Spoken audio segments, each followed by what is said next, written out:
Guarantee ಯೋಜನೆಗಳಿಂದ ರಾಜ್ಯ ಸರ್ಕಾರದ ಬೊಕ್ಕಸ ಖಾಲಿಯಾಗಿದೆಯಾ? ಈ ಥರ ಪ್ರಶ್ನೆ ಈಗ ಕಾಡ್ತಾ ಇದೆ. ಕಾರಣ ಅಂತ ಹೇಳಿದ್ರೆ ಕಳೆದ 4 ತಿಂಗಳಿಂದ ಬರೋಬ್ಬರಿ 500ಕ್ಕೂ ಹೆಚ್ಚು ಮಂದಿಗೆ ಈಗ ಓಲ್ಡ್ ಏಜ್ ಪೆನ್ಷನ್ ಸಿಗ್ತಾ ಇಲ್ಲ, ಮತ್ತು ವಿಧವಾ ವೇತನ ಕೂಡ ಸಿಗ್ತಾ ಇಲ್ಲ. ಹಾಗಾಗಿ ದಿನನಿತ್ಯ ಬೆಳಗ್ಗೆ ಎದ್ದು ತಾಲೂಕು ಕಚೇರಿಗಳಿಗೆ, ಜಿಲ್ಲಾಡಳಿತ ಕಚೇರಿಗೆ ಈಗ ಬರ್ತಾ ಇದ್ದಾರೆ. ಬಂದರೂ ಕೂಡ ಅವರ ಚಪ್ಪಲಿ ಸವಿತಾ ಇದೆ ಹೊರತು ಯಾವುದೇ ಕಾರಣಕ್ಕೂ ಅವರಿಗೆ ಇನ್ನೂ ಕೂಡ ಪೆನ್ಷನ್ಗಳು ಸಿಗ್ತಾ ಇಲ್ಲ. ಈಗ ನನ್ನ ಜೊತೆ ಏನು ಪೆನ್ಷನ್ ತೆಗೆದುಕೊಳ್ಳುವಂತಹ ಫಲಾನುಭವಿಗಳಿದ್ದಾರೆ, ಅವ್ರನ್ನೂ ಕೂಡ ಮಾತಾಡಿಸ್ತಾ ಹೋಗ್ತೀನಿ. ಪ್ರಮುಖವಾಗಿ ಸರಿಗ ತಾವು ಯಾವ ಗ್ರಾಮದಿಂದ ಬಂದಿರೋಂಥವ್ರು ಮತ್ತು ಎಷ್ಟು ತಿಂಗಳಿಂದ ತಮಗೆ ಓಲ್ಡ್ ಏಜ್ ಪೆನ್ಷನ್ ಬರ್ತಾ ಇಲ್ಲ ಅದನ್ನು ಕೇಳಿದರೆ ಅಧಿಕಾರಿಗಳು ಏನಂತ ಹೇಳ್ತಾ ಇದ್ದಾರೆ? ನಾವು ಉಮ್ಮತ್ತೂರು ಗ್ರಾಮದವರು. ನಮ್ಮ ಗ್ರಾಮದಲ್ಲಿ ಟೋಟಲ್ ಆಗಿ 400 ಸೀಟ್ಗೆ ಪೆನ್ಷನ್ ಬರ್ತಾ ಇಲ್ಲ. ಈ ಪೆನ್ಷನ್ ಅಂತ ಅಂದರೆ old age pension, Sandhya Suraksha, handicapped, ವಿಧವೆ ಪೆನ್ಷನ್ ಇಷ್ಟು ಸೇರಿ ಟೋಟಲಿ 400 ಸೀಟ್ಗೆ ಪೆನ್ಷನ್ನು ಬಂದಿಲ್ಲ. ಎಷ್ಟು ತಿಂಗಳಿಂದ ಅಂದರೆ 4-5 ತಿಂಗಳಿಂದ ಬಂದಿಲ್ಲ. ಕೆಲವು ಜನ ಈ ಜನ 400 ಸೀಟ್ ಕಿತ್ತಾಕಿದಾರಲ್ಲ, ಇವರೆಲ್ಲ ಅದನ್ನೇ ನಂಬ್ಕೊಂಡು ಜೀವನ ಮಾಡೋರು.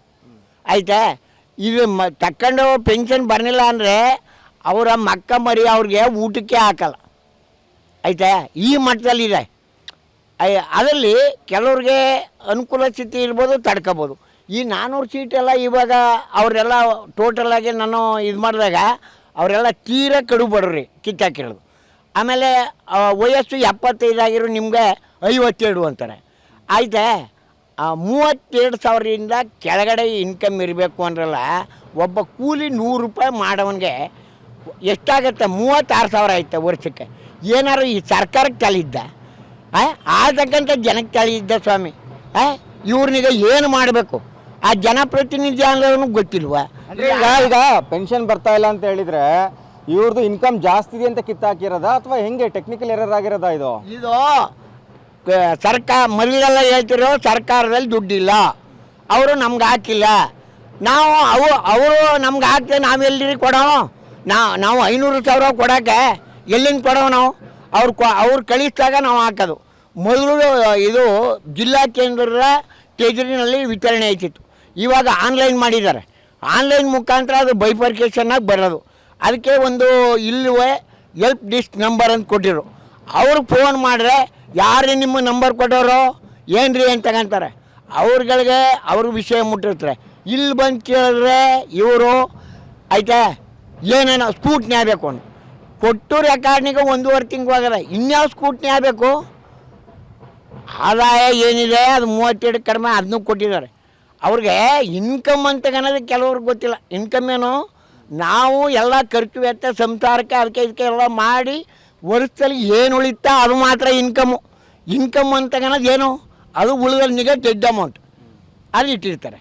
ಇವ್ರ ಜೀವನ ಮಾಡೋಕ್ಕೆ ಕಷ್ಟ.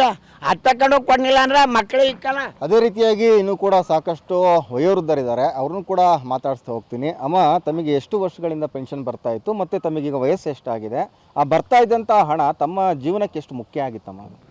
ನನಗೆ ಇನ್ನೇನು 35 ವರ್ಷದಿಂದ ಪಿಂಚಣಿ ಬರ್ತಿತ್ತು. 50 ರೂಪಾಯಿನಿಂದ ಪಿಂಚಣಿ ತಗೋತಿದ್ದೀನಿ ನಾನು ತುಂಬ ನನಗೆ ಯಾರೂ ಇಲ್ಲ, ನಾವು ಒಬ್ಬಳೇ ಇರೋವ. ಆಮೇಲೆ ನಂಗೆ ಆರೋಗ್ಯ ಕಡಿಮೆ. ನಮ್ಗೆ ಆರೋಗ್ಯ ಕಂಡು ಆಪ್ರೇಷನ್ ಆಗದ. ನಮ್ಗೆ ಈಗ ಪಿಂಚಣಿ ನಿಲ್ಲಿಸ್ಬಿಟ್ಟಾರ. 4 ತಿಂಗಳಿದ್ದಾವೆ. ನಂಗೆ ಭಾರಿ ತೊಂದರೆ ಇಲ್ಲ ನಾನು. ನಮ್ಗೆ ಪಿಂಚಣಿ ಕಳಿಸ್ಕೊಡಿ ದಯವಿಟ್ಟು. ಅಂದರೆ ಪೆನ್ಷನ್ ಅಂತ ಹೇಳಿದ್ರೆ ಅಂದರೆ ಓಲ್ಡ್ ಏಜ್ ಪೆನ್ಷನ್ ಅಂದರೆ ಓಲ್ಡ್ ಏಜ್ ಪೆನ್ಷನ್ ಇರುತ್ತೆ, ವಿಧವಾ ವೇತನ ಇರುತ್ತೆ. ಯಾವ್ದು ಬರ್ತಾ ಇತ್ತು ನಿಮಗೆ ಅಂತ? ಅದೇ ಈಗ ಅಧಿಕಾರಿಗಳು ಕೇಳಿದ್ರೆ ಏನಂತ ಹೇಳ್ತಾರಮ್ಮ? ನಿಮ್ಗೆ ಕೇಳಿದ್ರಲ್ಲ ಅವ್ರು ಕೇಳಿದ್ರೆ ಬತ್ತ ಹೋಗಿ ತಗೊಳ್ಳಿ ಅಷ್ಟೇ ಮಾತು. ನಾವು ತಿರುಗಿ ಪುನಃ ಮಾತಾಡಲ್ಲ, ಬಂದ್ಬಿಡ್ತೀವಿ ಸುಮ್ಮನೆ ಅವ್ರೊಂದು ಗಳಿಗೆಗೆ. ನಂಗೆ ಕುದೇರ್ ಬ್ಯಾಂಕ್ಲಿ ತಗೋತಿದ್ದೆ. ಈಗ 4 ತಿಂಗಳಿಂದ ನಂಗೆ ಬರಲ್ಲ. ಎಷ್ಟು ಕಷ್ಟ ಆಗ್ತಿದೆ? ಎಷ್ಟು ಅಮೌಂಟ್ ಬರ್ತಾ ಇತ್ತು, ಈಗ ದುಡ್ಡು ಬರ್ತಾ ಇಲ್ವಲ್ಲ, ನಿಮಗೆ ಎಷ್ಟು ಕಷ್ಟ ಆಗ್ತಿದೆ? ನಮ್ಗೆ ತುಂಬ ಕಷ್ಟ ಅದಿಲ್ಲ. ಒಂದು ಗ್ಲಾಸ್ ನೀರು ಕೊಡೋರು ಗತಿಲ್ಲ. ಹಾಗೆ ದುಡಿಯೋಕ್ಕೂ ಆಗಲ್ಲ. ಹೋಗಿ ನೀನು ಕಂಬಳಿಗೆ ಕಾದ ನಮ್ಮ ಕಲೆ ಆಗಲ್ಲ, ವಯಸ್ಸೇವಾಗದ. ನಂಗೆ ನೋಡಿದ್ರೆ 70 ವರ್ಷ ಆಗದ, ಇಲ್ಲಿ 50 ವರ್ಷ ಕರತ್ತಾರ. ನಿಮ್ಮ ಬ್ಯಾಂಕ್ಲಿ ನಾವೇನು ಹೇಳಿ ಮಟ್ಟ ಇದರಿಂದ ಆಸ್ಪತ್ರೆ ಮಾಡ್ಕೊಂಡು ಕರ್ಕೊಂಬರ್ಬೇಕು. ನಾವು ಒಬ್ಬಳೇ ಬರೋಕ್ಕಾಗೋದಿಲ್ಲ. ಅದು ಬಸ್ ಇಳಿದ್ಬಿಟ್ಟು ಇಲ್ಲಿ ಬರೋ ಗಂಟ ಸುಸ್ತಾಗಿ 3 ತಾವು ಕೂತಿದ್ದು ಬಂದಿದ್ದೀನಿ ನಾನು. ಕಣ್ಣಲ್ಲಿ ನೀರು ಬರ್ತಾ ಇದೆ. ಏನಕ್ಕೆ ಅಳ್ತಾ ಇದ್ರೆ? ಏನಾಯ್ತು? ಯಾಕೆ ಅಳ್ತಾ ಇದ್ರಲ್ಲ? ಏನಾಯ್ತು? ಆರೋಗ್ಯ ಕಡಿಮೆ, ಈ ದುಡ್ಡು ಬರ್ದಾಗಾಯ್ತು. ಏನು ಮಾಡಿರಿ? ಅಷ್ಟೇ ತೊಂದರೆ, ಇನ್ನೇನು ಇಲ್ಲ. ಕೇಳ್ತಾವನಿ. ಈಗ ನನ್ನ ವಾರಿಯವರೆಲ್ಲ ತಗೊಂಬಿಟ್ರು. ಮೂರು ತಿಂಗಳು ದುಡ್ಡ ಈಗ ಒಂದು ವಾರದಲ್ಲಿ ನಾವೆಲ್ಲ ಒಂದು ದಿವಸ ತಕ್ಕತ್ತಿದ್ದು ಈಗ ಅವ್ರಿಗೆಲ್ಲ ಬಂತು ನಂಗೆ ಬಂದಿಲ್ಲ. ಮಕ್ಕಳು ಮರಿ ಯಾರು ಇಲ್ವಾ? ಯಾರೂ ಇಲ್ಲ ಇಲ್ಲಿ, ಮತ್ತೆ ನೋಡ್ಕೊಂಡ್ರೆ ಮತ್ತೆ ಯಾರು ದೇವರು ನನ್ನ ಕಾಪಾಡವ. ಅವ್ರು ಹತ್ತು ಪಾಲ್ಗೆ ಅವ್ರು ಕತ್ಕೊಂಡು ಅವ್ರ ನನ್ನ ಮಾತ್ರ ಒಂಟಿ. ಅಪ್ಪ ಇಲ್ಲ ಇಲ್ಲಿ, ಒಬ್ಬ ತಮ್ಮ ಅವನ, ಬೇರೆ ಅವನವ, ಒಂದು ಮಕ್ಕಳಿಲ್ಲ ಇಲ್ಲಿ, ಇಲ್ಲ ಏನೂ ಇಲ್ಲ. 1200 ರೂಪಾಯಿ ತುಂಬ ಮುಖ್ಯ. ಮುಖ ಬತ್ತಿತ್ತು 1200, ಬತ್ತಿತ್ತು 1200. ಹ್ಞೂ ಬರ್ತಾಯಿತ್ತು, ಬರ್ತಾ ಇಲ್ಲ ಈಗಿಲ್ಲ. 4 ತಿಂಗಳಿಂದ ತಿಂಗಳಿಂದ ಭಾರಿ ಕಷ್ಟ ಆಗ್ತಿದೆ. ಭಾರಿ ಕಷ್ಟ. ಯಾರಿಗೂ ಕಂಡರೆ ಯಾರಿಗೂ ಹೇಳೋಕ್ಕಾಗಲ್ಲ. ಅದಕ್ಕೆ ಹೇಳ್ತಾ ಇದ್ದೀರಾ? ಅದಕ್ಕೆ ಹೇಳ್ತಾವ್ ನೀನೇನು ಮಾಡಿರಿ, ಈಗ ನೀವು ಊಟ ಮಾಡೋದು ನಡ್ಸ್ಕೊಂಡಿದ್ರ ಸಂಗತ್ ಬರಲ್ವ ನಮ್ಗೆ ಅಷ್ಟೇ, ಇನ್ನೇನು ಇಲ್ಲ.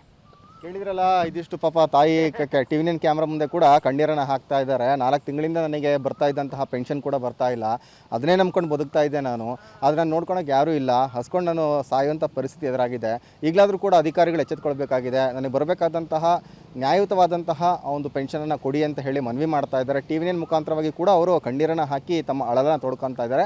ಮತ್ತು ನಾವು ಸುಮ್ಮನೆ ಅಲಿಗೇಷನನ್ನು ಮಾಡ್ತಾ ಇಲ್ಲ, ನಮ್ಮ ಬಳಿ ಸಾಕಷ್ಟು ದಾಖಲಾತಿಗಳಿವೆ. ತಾವು ನೋಡ್ತಾ ಇರ್ಬೋದು, ಈ ಉಮ್ಮತ್ತೂರು ಏನಿದೆ, ಈ ಒಂದು ಗ್ರಾಮದಲ್ಲೇ ಸರಿಸುಮಾರಾಗಿ 400ಕ್ಕೂ ಹೆಚ್ಚು ಮಂದಿಗೆ ಪೆನ್ಷನ್ ಬರ್ತಾ ಇಲ್ಲ.